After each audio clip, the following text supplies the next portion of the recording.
Psalm 66. Make a joyful noise unto God, all ye lands, sing forth the honor of his name, make his praise glorious. Say unto God, how terrible art thou in thy works! Through the greatness of thy power shall thine enemies submit themselves unto thee. All the earth shall worship thee, and shall sing unto thee.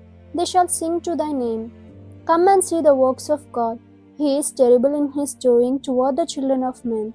He turned the sea into dry land. They went through the flood on foot. There did we rejoice in him. He ruleth by his power for ever. His eyes behold the nations. Let not the rebellious exalt themselves.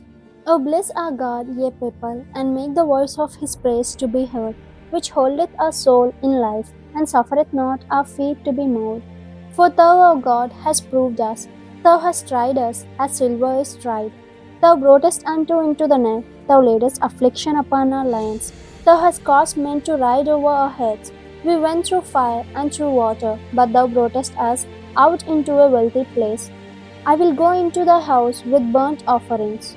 I will pay thee my vows which my lips have uttered and my mouth hath spoken when I was in trouble. I will offer unto thee burnt sacrifices of fatlings with the incense of rams. I will offer bullocks with goats. Come and hear, all ye that fear God, and I will declare what he hath done for my soul. I cried unto him with my mouth, and he was exalted with my tongue. If I regard iniquity in my heart, the Lord will not hear me. But verily God hath heard me. He hath attended to the voice of my prayer. Blessed be God, which hath not turned away my prayer, nor his mercy from me.